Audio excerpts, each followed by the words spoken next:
자, 우리 같이 36절, 37절 같이 읽겠습니다. 시작. 구름이 성막 위에서 떠오를 때에는 이스라엘 자손이 그 모든 행진하는 길에 앞으로 나아갔고, 구름이 떠오르지 않을 때에는 떠오르는 날까지 나아가지 아니하였으며. 아멘. 자, 우리 설교 제목은 2021년도 목감신일 교회 이제 표와 같습니다. 우리 앞에 이제 표가 있는데요. 우리 같이 표 나와 있죠? 우리 같이 읽겠습니다. 시작. 믿음으로 기다리고 믿음으로 나아간다. 다시 믿음으로 기다리고 믿음으로 나아간다. 자, 믿음으로 기다리고 믿음으로 나아간다라는 제목으로 우리 2021년 우리 목감신일 교회 표로 삼고 우리가 1년을 또 우리가 하나님을 예배하려고 하고요.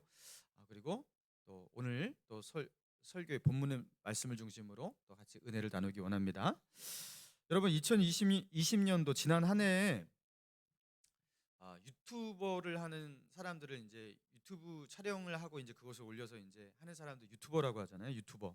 유튜버들 중에서 가장 전 세계에서 돈을 많이 번 유튜버가 누구인가를 조사를 했대요. 전 세계에서 1위 누군지 아십니까? 라이언 카지라는 9살짜리 남자아이입니다. 이 9살짜리 남자아이가 2020년도 지난 한 해에만 우리나라 돈으로 혼자서 얻은 수익이 얼마냐면 324억 3천만 원, 유튜브로만 324억 3천만 원을 한 해 동안 벌었대요. 자, 그러면 이 친구가 도대체 뭘 찍고서 방송하기에 이렇게 돈을 많이 버는 것인가? 공장을 차렸나? 아니에요. 장난감을 사서 장난감을 개봉하고 그 장난감을 재미있게 가지고 노는 것을 촬영해서 보여주는데, 요 아이가 구독자가 4,170만 명의 구독자를 가지고 있고요. 어마어마한 막 수십억 단위의 조회수가 이렇게 나온다고 합니다. 언제부터 유튜브를 했냐? 이 아이가 4살 때 자기가 유튜브 이렇게 아이들 장난감 가지고 노는 것을 보다가, 얘는 유튜브에 나오는데 왜 나는 안 나와요? 엄마 나도 나오고 싶어요. 그래서 그럼 우리 한번 찍어보자 하고서 했는데, 4살 때 시작한 그 유튜브 방송이 그렇게 성장해서 5년 만에 이런 어마어마한 구독자를 가지게 된 거예요. 그래서 3년 동안 세계 1위 유튜버 수입 세계 1위 라이언 카즈, 이 9살짜리가요. 그러니까 8살 때도 7살 때도 세계 1위의 유튜버가 됐던 거예요. 이런 이야기를 들을 때 저희 그 유튜브를 좋아하는 저희 집에 둘째 그 연주 딸이 있습니다. 딸이 이렇게 항상 촬영하고 사진 찍고 막 이런 걸 되게 좋아하는데요. 제가 요새 그것을 잘 가만 놔둬요. 왜냐면 제가 언젠가 나를 호강시켜줄 날이 있을지도 모른다. 그런 기대감이 있을 때가 있습니다. 사랑하는 성도 여러분, 우리의 삶에 행복이 만약에 돈에 있다면, 그리고 돈을 많이 벌고 그리고 그 돈으로 안정을 취하는 그것이 성공적인 삶이고 행복한 삶이라면, 그리고 그렇게 사는 것이 우리의 삶의 목적이 된다면, 여러분 우리는요 모두 패배자입니다. 왜입니까? 아까 말했던 그 라이언 카즈라는 9살짜리 아이는요 7살 때부터 그렇게 200억 300억을 그렇게 벌었어요. 우리가 평생을 다 바쳐서 죽을 때까지 노력해도 한 번 손에 쥐지 못할 것을 이 아이는 1년 동안, 그죠? 뭐 1년 동안도 아니에요. 한 달 동안에 해냅니다. 여러분 우리는 300억 이런 거는 꿈도 못 꾸고요. 그죠? 열심히 일해도 10억을 손에 쥐는 것도 힘든 분들이 뭐 많잖아요. 그죠? 우리는 부자 그러면 한 10억 이상 있으면 부자라고 합니다. 안 그렇습니까? 저는 그래요. 20억 그거는 이제 그저 건물주고요. 돈이 인생의 목적이 된다면 이 친구가 성공한 사람인 거예요. 가장 빨리, 가장 이른 나이에, 그죠? 누구보다 빨리 돈을 많이 모았으니까요. 여러분, 우리는 더 빨리 이렇게 돈을 벌고 미래를 준비해 놓고 안정적인 삶을 그렇게 만들고, 그리고 어떤 자리에 누구보다 빨리 오르고, 그리고 아이들을 양육할 때에도 누구보다 빨리 아이들을 그렇게 조기 교육시키고, 그리고 좋은 학교 들어갈 수 있게 하고, 그래서 좋은 학교, 대학교, 좋은 직장, 그래서 월급을 많이 받을 수 있는, 그래서 집도 빨리 장만할 수 있고, 그래서 잘 살 수 있는, 여러분 여기에 목표를 두고 이런 마인드로 우리가 그렇게 살아간다면, 우리는 아까 말했던 그 라이언 카즈라는 그 9살짜리 아이 앞에서 완전히 바보 멍청이가 되고 무능력한 사람이 되고 패배자가 된다라는 거예요. 실패자죠. 얘는 이렇게 쉽게 해내는 거를 우리는 평생을 바쳐도 못하니까요. 그죠? 여러분, 그래서 우리는요, 다시금 진지하게 물어봐야 합니다. 뭐가 가치 있는 삶일까? 하나님을 믿는 하나님의 자녀에게 정말 가치 있는 삶, 가치 있는 인생은 어떻게 결정이 되는 것일까? 봉사를 열심히 많이 하는 삶일까? 전도를 열심히 해서 교회를 부흥시키는 것이 가치 있는 삶일까? 아니면 불쌍한 이웃들을 위해서, 그죠? 내가 많이 기부금을 내고, 그리고 교회에다가 헌금을 많이 하고, 여러분, 그렇게 하는 삶일까? 무엇이 나를 더 가치 있는 삶으로, 가치 있는 인생으로 만들어주는 것일까? 여러분, 이런 질문을 해야 한다라는 거예요. 저는 코로나19로 인해서 모든 것이 멈춰져 있는 이 시점에서 2021년도 이 새해를 향해서 하나님, 우리 교회가 어떠한 정신으로 나아가야 할까요? 그런 어떤 기도 제목을 가지고 기도하면서 성경을 쭉 읽었어요. 근데 이 말씀 앞에서 멈춰 서게 되었습니다. 포인트라고 하죠. 뭔가 깨달음을 얻는 순간 하면서 뭔가 깨달음이 왔어요. 자, 오늘 본문 다시 한번 읽어봅니다. 36절 37절 시작. 구름이 성막 위에서 떠오를 때에는 이스라엘 자손이 그 모든 행진하는 길에서 앞으로 나아갔고 구름이 자, 여러분, 이 본문의 배경이 무엇인지를 먼저 이해해야 하는데요. 이스라엘 백성이 애굽에서 노예 생활을 하죠. 그 400년의 노예 생활 그 역사를 청산하고 이제 하나님께서 10가지 재앙으로 애굽의 바로 왕을 치십니다. 그리고 이스라엘 백성들이 라암세스를 출발하죠. 홍해를 가르고 나옵니다. 출애굽을 합니다. 자, 그러면서 그들이 광야로 들어가게 되는데, 자, 그래서 이제 광야 생활이 시작이 돼요. 자, 우리 PPT 화면 지도 하나 준비했습니다. 보여주세요. 자, 보이시죠? 유튜브도 다 보이시는 거죠? 자, 저기 보니까 고센이라는 땅이 있고요. 그리고 라암셋이 있죠. 자, 저 라암셋에서 출발이 되는 거예요. 출발이 돼갖고 이렇게 V자 모양을 그리면서 나아가는 거죠. 자, 요 V자 모양의 저 반도 있죠. 반도를 뭐라고? 시나이 반도라고 합니다. 시나이 반도.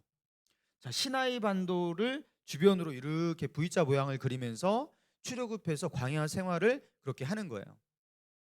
자, 그런데 자, 아까 라암셋에서 출발을 해서 홍해를 넘어서서 이렇게 내려가죠. 그리고 맨 밑에 V자의 맨 밑에 있는 시내산까지 이르는데 얼마 걸리냐면 2달 걸립니다. 지금 거의 반 왔네요, 그죠? 2달 만에 저기까지 온 거예요. 2달 만에. 그리고 시내산에서 얼마 동안 머무르냐면 약 1년, 정확하게 11개월 5일 정도 머뭅니다. 그러면서 저기서 그 시내산에 올라가서 모세가 율법도 받고, 그리고 하나님께서 만들라고 하신 그 회막의 그 양식대로 회막도 만들어지고, 그 성막선전이 만들어지고, 그리고 하나님의 율법이 선포되고, 그리고 그것을 가르치고, 여러분, 그것이 이제 약 1년의 시간 동안 시내산에서 그렇게 보냈던 거예요. 자, 그러니까 이제 2달 지났고 1년 시간 지났죠. 그러니까 1년 2개월. 자, 그리고 시내산에서 출발해 갖고 저기 네게브라는 큰 글씨, 노란 글씨가 있죠, 그죠? V자 모양으로 올라갑니다. 네게브 아래에 가데스 바네아라고 있습니다. 저기가 이제 역사적인 장소예요. 저 가데스 바네아까지, 시내산에서 가데스 바네아까지 가는데, 이 가데스 바네아는 어떤 곳이냐면 이스라엘 백성이 이제 가나안 땅으로 들어가는 입구예요. 그래서 저기서 12명의 정탐꾼, 각 지파마다 한 사람씩 차출해서 12명의 정탐을 저 가나안 땅으로 보내서 40일 동안 정탐을 하게 합니다. 그리고 그들이 돌아와서 어떻게 해요? 그 땅을 향한 보고를 하는 거잖아요. 근데 어떻게 됐습니까? 그 땅을 악평하여, 저기는 그죠? 우리를 집어삼키는 땅이며 안악 자손이 살고 철병거를 가지고 있어서 우리는 그들 앞에서 메뚜기와 같다. 우리는 그들을 이기지 못할 것이다. 그렇게 보고를 하니까 백성들이 낙심해서 어떻게 합니까? 다시 돌아가자. 우리는 여기서 죽겠다 하면서 그들이 낙심하고 가나안 땅으로 들어가 어떤 그 마음을 다 잃어버립니다. 믿음을 잃어버립니다. 그런 하나님을 향한 불신의 그저 원망의 그런 장소, 그 가데스 바네아. 여기서 하나님은 어떻게 하셔요? 여기서 어떻게 하셔요? 하나님께서 그저 너희들이 이 가나안 땅을 누구도 밟지 못할 것이다. 갈렙과 여호수아를 제외하고 누구도 밟지 못할 것이다 하면서 하나님께서 광야 40년을 선포하시죠. 자, 그런데 아까 있었던 그 시내산, 맨 밑에 있는 시내산에서 가데스 바네아까지 가는데 6개월 걸립니다. 시내산까지 오는데 1년 2개월, 6개월 플러스 하니까 1년 뭐 8개월 정도, 거의 2년 걸린 거죠, 그죠? 자, 2년여 시간 동안 가데스 바네아까지 왔는데 하나님이 40년 선포하셨어요. 그래서 38년 플러스가 된 거예요. 저 가데스 바네아에서 이제 넘어가면 이제 가나안 땅인데 그 2년이 38년 추가돼서 40년이 됐던 거예요. 자, 그러면 다시 이제 본문으로 돌아가서, 자, 본문 36절 그 위위 보니까 34절 보니까 이렇게 나옵니다. 구름이 회막에 덮이고 여호와의 영광이 성막에 충만함에 모세가 회막에 들어갈 수 없었으니 이는 구름이 회막 위에 덮이고 여호와의 영광이 성막에 충만함이었으며. 회막이라는 것이 등장하는데요. 자, 그리고 35절에 보니까 구름이 회막 위에 덮였다 이렇게 표현되고 있어요. 하나님의 임재가 회막 가운데 충만했다라는 거예요. 그 구름의 모양으로 그렇게 하나님의 임재가 보였던 거죠. 자, 그리고 36절입니다. 36절 우리 다시 한번 읽습니다. 시작. 구름이 성막 위에 떠오를 때에는 이스라엘 자손이 그 모든 행진하는 길에, 자, 회막에서 머물렀던 그 구름이 떠올라요. 위로 떠오를 때가 있다라는 거예요. 그러면 그 구름이 떠오를 때 어떻게 했다고? 이스라엘 자손은 그 모든 행진하는 길에 앞으로 나아갔다. 행진이 시작되었다라는 거예요. 그리고 구름이 떠오르지 않을 때는 어떻게 했다? 37절. 구름이 떠오르지 않을 때에는 떠오르는 날까지 나아가지 아니하였으며. 자, 구름이 떠오르는 날까지 나아가지 않고 멈춰서서 어떻게 했다는 거예요? 기다렸다라는 겁니다. 대기예요, 대기. 자, 그렇다면 시내산에 머물렀던 11개월, 약 1년의 시간 동안 그 시나이 반도 그 시내산에서 머물러 있었는데요. 11개월 동안 구름이 회막에 덮여서 떠오르지 않았던 거예요. 물론 그 시간 동안 해야 할 일이 여러 가지가 있었지만 그 오랜 시간 동안 회막에 구름이 머무르고 떠오르지 않았던 거예요. 그래서 1년의 시간을 시내에서 머무른 겁니다. 광야 생활을 했던 거예요. 자, 그리고 그렇게 오래 머물렀던 구름이 드디어 떠올라서 행진이 시작되었습니다. 이제 가나안 땅으로 직행하면 될 것 같아요. 하나님께서 그 원하시는 모든 것들이 다 만들어졌거든요. 율법이 선포되고 그리고 군제가 다 편성이 되고, 그죠? 다 됐어요. 그러면 이제 막 나가면 되잖아요, 그죠? 자, 그런데 가나안 땅 입구라고 할 수 있는 그 가데스 바네아, 그 반역을 일으켰던 그 가나안 입구였던 그 가데스 바네아까지 가는데 몇 개월이 걸리냐면 6개월이 걸려요. 여러분, 근데 그 6개월 걸렸던 그 시내산에서 가데스 바네아까지의 그 거리가 실제로는 어떤 거리냐면 신명기 1장 2절에 이런 표현이 있어요. 호렙산은 시내산입니다. 그러니까 시내산에서 세일산을 지나 가데스 바네아까지 10하루길이었더라 이렇게 나와요. 사람이 그냥 정상적으로 걸어가면요 10하루길, 11일이면 충분히 갈 거리가 시내산에서 가데스 바네아까지의 거리라는 거예요. 여러분, 그런데 그 거리를 자그마치 얼마 걸렸다고요? 이스라엘 백성은 6개월입니다. 6개월. 10하루길인데 그것을 6개월 거쳐서 갔다는 거예요. 여러분, 이게 도대체 어떻게 갔길래 그렇게 오래 걸렸을까? 시내산에서 이제 모든 것들을 다 준비하고 떠났는데 왜 6개월이나 걸려서 그 가데스 바네아까지 갔을까라고 궁금하잖아요.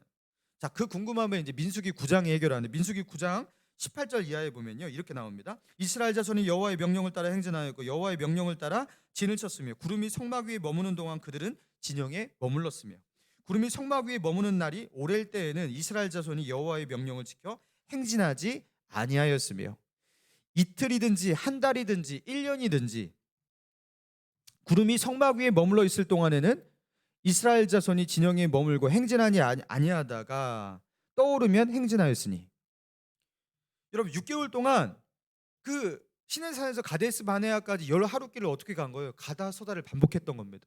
구름이 멈춰서면 같이 멈춰서고, 그리고 구름이 떠오르지 않고 몇 날 며칠 있고 몇 달 있으면 그 몇 달 동안 그냥 머무르고, 그렇게 했던 거예요. 그래서 10하루길을 몇 개월 동안 갔다? 6개월. 여러분, 그래서요 그죠, 라암셋에서 출발해 갖고 출애굽의 그 여정 가데스 바네아까지 가는데 사실 30일이면 충분히 갈 수 있는 거리예요. 근데 2년 걸렸습니다. 왜요? 이스라엘 백성은 구름이 떠오르지 않으면 못 가요. 여러분, 이렇게 구름을 따라서 스톱, 기다려, 여기서 기다려, 그리고 다시 구름이 떠올라요, 짐 싸, 출발, 스톱, 대기, 뭐 이런 명령을 반복하시면서 하나님은 이렇게 오랜 시간을 2년여 걸려서 그렇게 갔단 말이에요. 여러분, 이런 상황이 여러분 상식적으로 이해가 되시냐라는 거예요. 여러분 이스라엘 백성을 왜 출애굽시켰어요? 가나안 땅에 젖과 꿀이 흐르는 약속의 땅에 너희들을 내가 거기에 인도하겠다. 이 목적을 가지고 그들을 끄집어냈잖아요. 그죠? 근데 왜 그 광야 생활, 그 아무것도 없는 황량한 광야에서 그렇게 오랜 시간을 보내냐라는 거예요. 이 상황이 좀 이상하지 않습니까? 하나님이 할 수만 있다면 그 전지전능하신 능력으로 그냥 그 땅으로 그냥 직행해버리면 되는 거 아니겠어요? 그냥 하루라도 더 빨리 가서 그 땅을 차지하고 거기에 안착하고, 여기서 그렇게 광야에서 시간 낭비할 게 아니라 어서 빨리 그 목적지에 당도하면 좋은 거 아니겠습니까? 여러분 왜 하나님은 성막에 덮인 구름이 떠오르지 않게 그렇게 하시면서 그렇게 지체하셨을까요? 여러분 일부러 교회 오실 때 차가 이렇게 막히고 지체되는 곳을 찾아서 가시는 분 있으십니까? 교회로 오는 길이라면 가능한 빠른 길을 택하지 않으세요? 그죠? 그렇지 않아요? 어차피 갈 건데 차 안에서 소비할 이유가 없잖아요. 광야는 그런 곳 아니겠어요? 근데 왜 하나님은 이렇게 하셨냐라는 거예요. 여러분 이걸 가지고서 하나님께서 우리에게 주시는 메시지가 있다라는 거죠. 하나님의 목적은 도대체 무엇이었을까? 가나안 땅에 당도하는 것, 거기에 빨리 가는 것, 거기에 정착하는 것, 그게 목적이었을까? 여러분 그것이, 그 가나안 땅에 빨리 당도하는 것이 목적이었다면 이렇게 하실 이유가 없어요. 그것을 위해서 이렇게 지체하실 이유가 없어요. 여러분 이스라엘 백성을 향한 하나님의 진정한 목적은 그게 아니었던 거예요. 하나님의 진짜 목적은 무엇이었습니까? 젖과 꿀 이르는 땅에 너희가 갈 것이다. 이게 목적이 아니라 하나님의 명령에 순종하고 따르는 백성, 그래서 믿음으로 기다리고 믿음으로 나아가는 백성이 되는 것, 이게 목적이었던 거예요. 할렐루야. 여러분 그런 하나님의 나라와 하나님의 백성, 믿음으로 나아가고 믿음으로 기다리는 이 하나님의 백성이 되는 것, 이게 하나님의 진짜 목적이었던 거예요. 많은 사람들이 가나안 땅, 그 땅에 하루라도 빨리 가는 것, 그래서 빨리 도착해서 거기서 전착하고 누구보다 빨리 그렇게 환경을 갖추고 안정되고 풍요로운 삶을 사는 것, 그래서 젖과 꿀이 흐르는 그 땅을 만끽하는 것, 야 이게 목적이겠지, 여기에 목표가 있겠지, 이런 생각을 하면서 우리는 살아가게 되지만 정작 하나님이 우리를 향해서 가지고 있는 진짜 목적, 그 숨겨진 목적은 다르다라는 거예요. 하나님은 빨리 가는 것보다, 그리고 가나안 땅에 도착하는 것보다, 그래서 내가 거기서 풍요로운 삶을 누리면서 이 젖과 꿀이 흐르는 땅에 풍요를 누리면서 하나님께 영광을 돌리는 그런 대단한 성취, 그거를 이루는 것보다, 그게 아니라 하나님은 뭘 원하시는 거예요? 하나님은 믿음으로 기다리고 믿음으로 나아가기를 원하신다는 거예요. 여러분 우리의 착각이, 많은 경우 우리의 착각이 하나님과 우리의 비전의 차이가 바로 여기서 일어납니다. 하나님의 비전은 가나안 땅이 아니거든요. 사실 빨리 가서 가나안 땅에 정착하는 뭐 그런 빠른 속도와 빠른 타이밍, 사실 하나님은 여기에 관심이 있지 않으시거든요. 하나님은 오히려 멈춰서도 된다, 빨리 가지 않아도 된다, 그렇게 말씀하십니다. 다만 하나님의 타이밍과 하나님의 속도에 너의 인생을 걸고, 그리고 하나님께 하나님의 그 속도에 너를 맞출 수 있느냐, 하나님께서 기다리라 하시면 너는 기다릴 수 있느냐, 하나님께 순종할 수 있느냐, 하나님의 명령에 순종할 수 있는 그런 하나님의 백성이 되었느냐. 여러분 이게 하나님의 진짜 비전이라는 거죠. 여러분 저는요 중학교 3학년 때 이제 그 사역자로서의 비전을 이제 제 마음 가운데 품게 되었습니다. 그러면서 이제 내가 사역자가 되어서 이제 목사가 되어서 어, 어떤 하나님께 어떻게 영광을 돌려야 할까, 그런 어떤 비전과 포부를 가지게 되잖아요. 여러분 그때 제가 이제 상상했던 하나님을 위한 비전과 포부가 무엇이었냐면요, 그런 거예요. 제가 막 선교제에 가서 교회를 세우고 많은 영혼들이 주님께로 돌아오고, 그리고 막 제가 설교를 하고 교회가 세워졌는데 막 엄청난 그 회개의 역사, 부흥의 역사가 이루어져 수천 명이 막 그냥 회개하고 막 돌아오고 주님께 막 어마어마한 부흥의 역사가 일어나는 것, 그래서 나를 통해서 하나님께서 영광 받으시는 것, 여러분 그렇게 한다면 하나님의 비전이, 하나님이 놀랍게 영광 받으시는 그런 일들이 일어나겠다, 그러면서 그런 포부를, 그런 비전을 꿈꿨어요.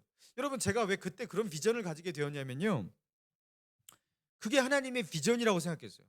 그게 당시에 교회들마다 이렇게 그 앞에다가 이제 우리 교회 비전 하면서 막 이렇게 현수막 걸어놓잖아요. 우리 교회 목표 이렇게 하면서 걸어놓잖아요. 그때 이제 보통 이제 교회들이 막 어떤 식으로 걸어놓냐면 1만 명 성도 1000개의 구역 100명의 선교사 파송 이런 식으로 구체적으로 걸어놓는 경우가 많았어요. 좀 양적인 어떤 목표치를 두고서 제가 이거에 막 잘못됐다 막 이렇게 막 정죄하고 그러는 건 아니에요. 근데 그 당시에 분위기가 그랬다라는 거예요. 이런 숫자들의 비전을 보통 명시를 했었습니다. 그러니까 저도 하나님 앞에 그런 어떤 대단한 숫자로 하나님께 영광을 돌려야 한다고 생각했던 거죠. 하나님께 영광이 되기 위해서 뭔가 큰 숫자가 필요하다고 생각했던 거예요. 그러니까 제가 그러고서 이제 성경을 보았습니다. 신학교 와서 이제 성경을 묵상하고 하나님 말씀을 연구하니까요. 하나님은 숫자가 아무리 많아도 하나님께 불순종하잖아요. 그럼 하늘의 별과 같이 바다의 모래와 같이 그렇게 백성이 많다 해도 하나님은요 그것을 필요 없다 하시고 흩어버리시더라고요. 아수르에게 그죠 나라가 멸망하게 하시고 바벨론의 포로가 잡혀가게 하시고 그리고 하나님은 다시 시작하셔요. 렘넌트 그 남은 자들 소수의 그 몇만 명 이스라엘 가운데 그죠 불타서 다 없어진 재 가운데 남아 있는 그 구토기를 가지고 다시 시작하세요.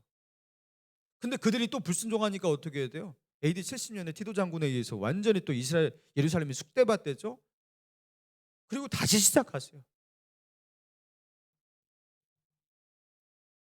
그러니까 이스라엘 백성이 때를 이루고 강성해지고 많아지는 것 여기에 하나님의 비전과 목표가 있던 게 아니었던 거예요. 성경의 역사를 보아도 하나님의 비전은 무엇입니까? 하나님을 경외하고 하나님께 순종하는 믿음으로 살아가는 그게 단 한 사람일지라도 그 한 사람이 하나님께 순종하면서 믿음으로 기다리고 믿음으로 나아가는 한 사람이 되었을 때 그 예배 속에 온전히 영광을 받으시는 거예요.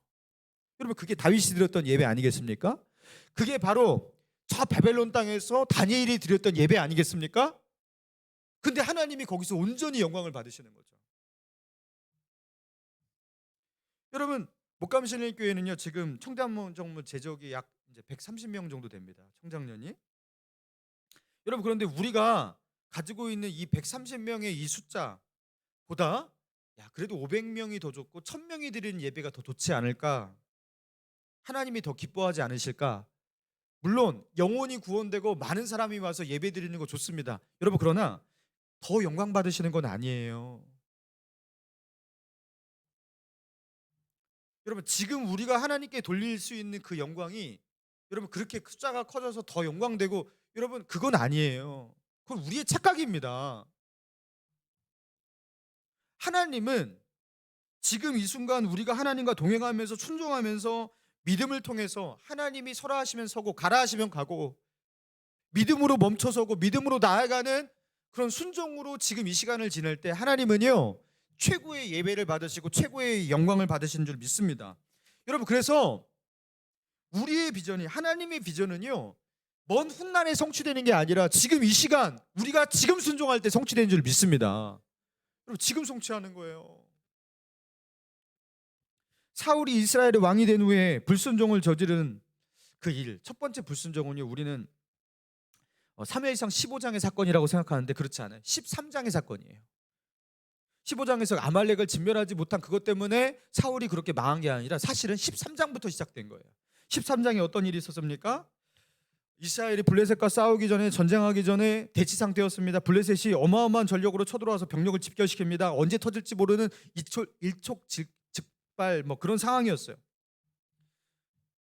그런데 사울은요 사무엘이 올 때까지 기다리라라는 이 명령을 받았어요. 사무엘이 와서 하나님께 제사를 드릴 때까지 너는 기다리라 이런 명령을 받았거든요. 그래서 이레를 기다리라고 했어요. 이레를 그러니까 7일의 시간을 기다려야 했던 거예요. 여러분의 사울이 기다렸을까 안 기다렸어요? 기다렸어요. 이레를 기다렸다니까. 근데 이레가 됐는데 아침이 딱 되었어요.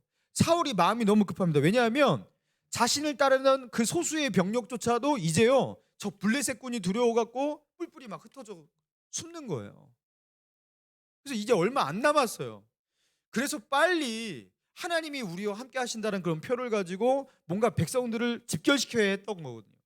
근데 사무엘이 오지를 않는 거예요. 이래를 기다렸는데 아침이면 딱 와 있어야 되는데 그래갖고 이래가 되었을 때 어떻게 합니까? 그날 아침에 화목제와 번제물을 가지고 오라. 자기가 예배를 집례합니다. 자기가 제사를 집례합니다. 그리고 그 제사가 그 일의 날 끝내는 그 시점, 제사가 딱 끝났어요. 그때 사무엘이 왔어요. 그리고 사무엘이 묻습니다. 당신이 지금 무슨 일을 저질렀습니까? 그러니까 사울이 이렇게 대답해요. 블레셋 사람들이 나를 치러 길갈로 내려오겠거늘 내가 여호와께 은혜를 간구하지 못하였다 하고 부득이하여 번제를 드렸나이다. 부득이하여. 그렇지, 이래나 기다렸는데 당신이 이래가 되어도 아침에 안 보여서 부득이하여 번제를 드렸습니다. 그러니까 사무엘이 이렇게 말해요. 왕이 망령되이 행하여도다. 왕의 하나님 여호와께서 왕에게 내리신 명령을 지키지 아니하였도다. 그리하였더라면 여호와께서 이스라엘 위에 왕의 나라를 영원히 세우셨을 것이거늘. 왕이 명령을 지키지 아니하였도다 이렇게 말해요.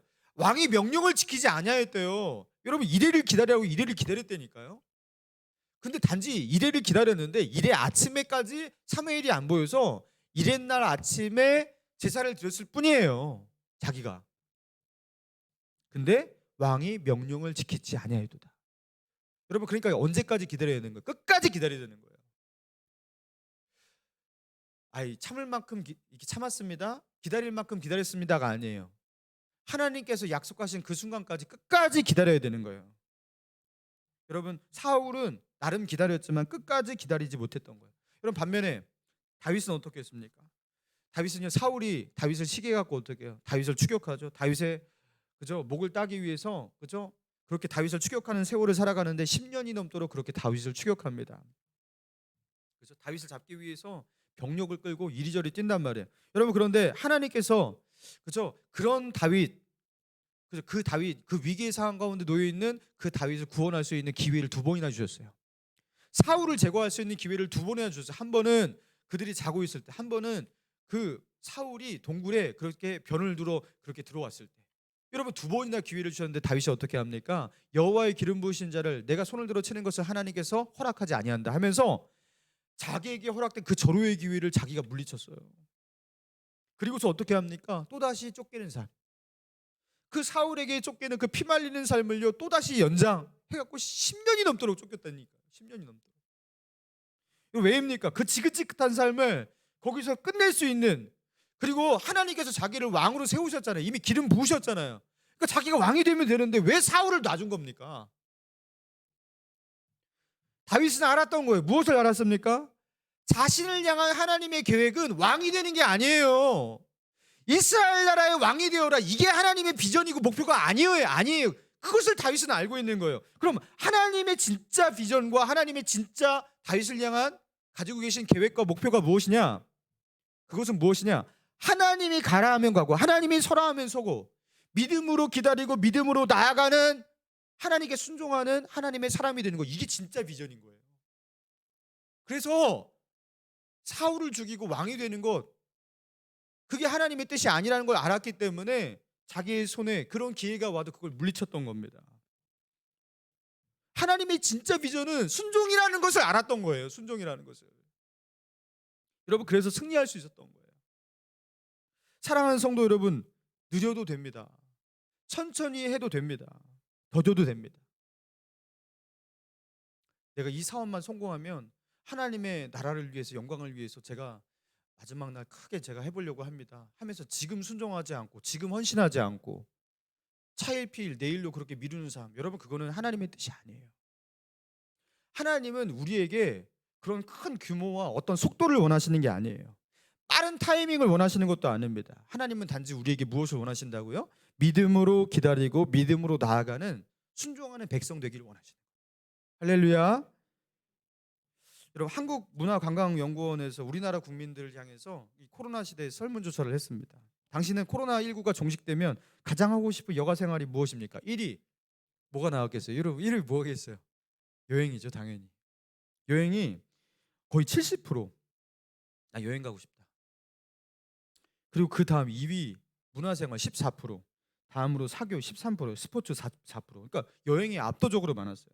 그러니까 이 코로나 상황 가운데서 가장 어려워진 여가생활, 그리고 한국 사람들이 즐기고 싶은 그 여가 생활 하지 못하는 게 뭐냐면 여행이라는 거예요. 해외여행 꿈도 꾸지 못하는 상황 아니겠습니까 지금? 다들 집콕 이렇게 살고 있잖아요, 그죠? 저도 코로나가 끝나면 가장 하고 싶은 것 저는 뭐냐면요, 우리 성도들과 함께 아울리치 가고 싶어요. 저는 지금 우리 성도들과 함께 그 미자리 교회 선교 그거 가고 싶어요. 저는 제 1년 가운데서 가장 행복한 시간이 그 시간이거든요. 근데 이번에 그걸 못했어요. 지금 이렇게 사역하는 것이 저에게도 참 답답합니다. 이렇게 제가 하고 싶은 사역이 있고, 그렇게 해서 그 하나님의 은혜를 누리고 하나님께 영광이 되고 이렇게 하고자 하는 것들이 있는데요, 그 하고 싶은 것들이 과연 하나님께서 정말 하고 싶은 것일까? 그럼 하나님께서 하고 싶은 것을 하지 못하셔서 지금 하나님도 멈춰 서신 것일까? 여러분, 그런 것일까요? 그렇지 않다는 겁니다. 구름이 회막에서 뜨지 않을 때, 회막에서 그렇게 멈춰서 있을 때 그렇게 기다리는 거, 그건 멈춰선 게 아닙니다. 여러분, 그거는 순종하는 것입니다. 하나님께 지금 순종하고 있는 거예요.